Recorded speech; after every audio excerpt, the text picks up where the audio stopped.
Hello dear students, we are going to learn a new topic. Our topic of discussion is habitat. What is habitat and ecologicalness? Also we are going to learn about this ecologicalness and then ecological equivalence.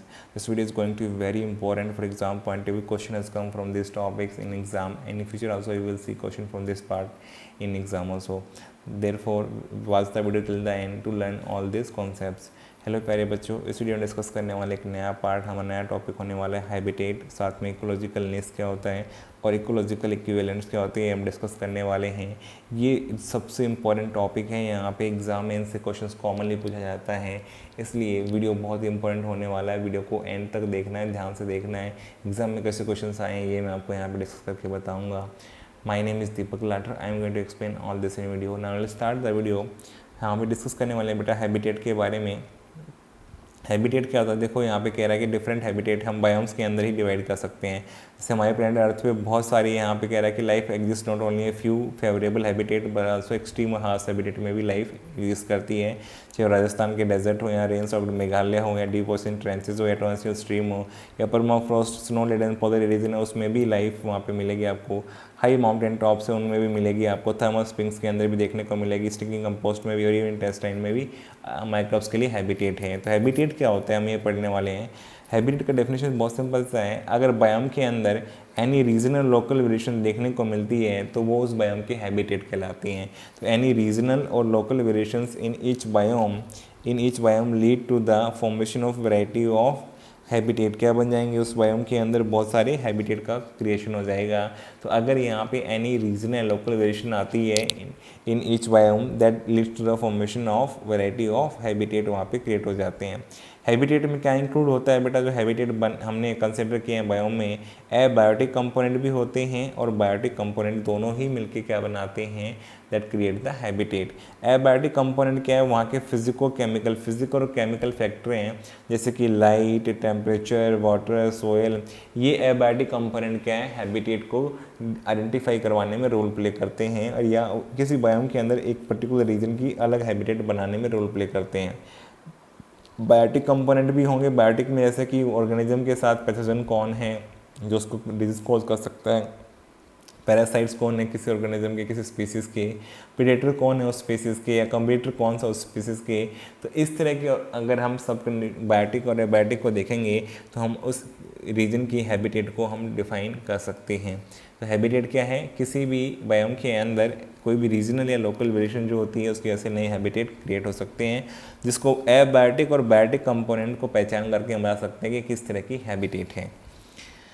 Now इकोलॉजिकलनेस पे आते हैं। Habitat के अंदर हर एक species का अपना एक नीस हो सकता है, एक पहचान हो सकती है हर एक स्पीसीज़ की हैबिटेट में, इसलिए उसके टर्म क्या यूज़ करते हैं, इकोलॉजिकलनेस।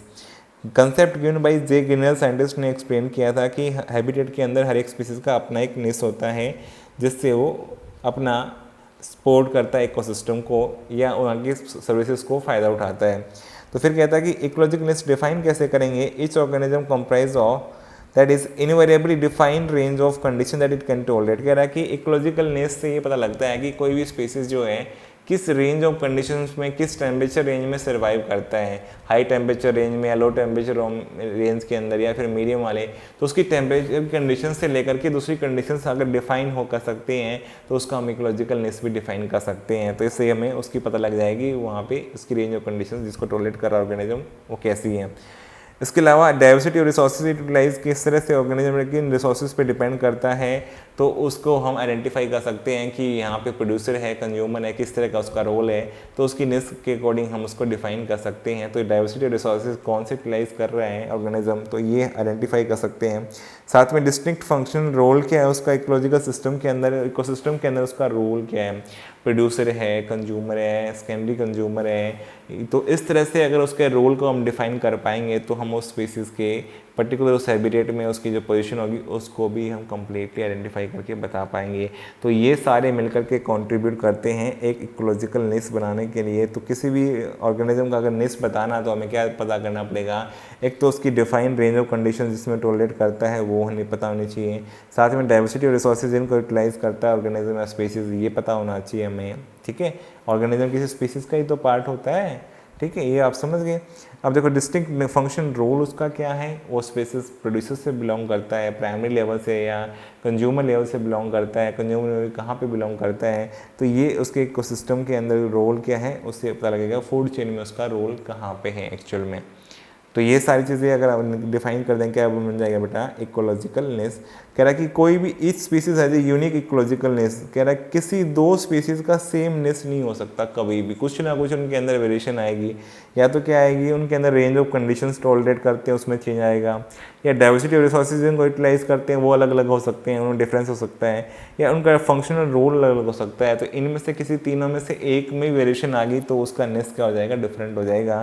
तो each species has a unique ecological niche, कोई भी दो स्पीसीज सेम नेस ऑक्यूपाई नहीं करते हैं, हर एक स्पीसीज का अपना एक नेस होता है। ये सारा एवोल्यूशन में डिफाइन हो चुका है कि हर एक स्पीसीज किस डाइवर्सिटी रिसोर्सेज को यूटिलाइज करेंगे, क्या फंक्शन रोल प्ले करेंगे और किस रेंज ऑफ कंडीशन को टॉलरेट करते हैं। ये एवोल्यूशन में धीरे धीरे अडेप्ट करते करते जो ऑर्गेनिज्म या कोई भी स्पीसीज जो है वो अपनी सारे करेक्टरिस्टिक को पैरामीटर को सेट कर चुका होता है। हर एक स्पीसीज का अपना एक इकोलॉजिकलनेस अलग होता है, किसी दो का सेम नहीं होता है।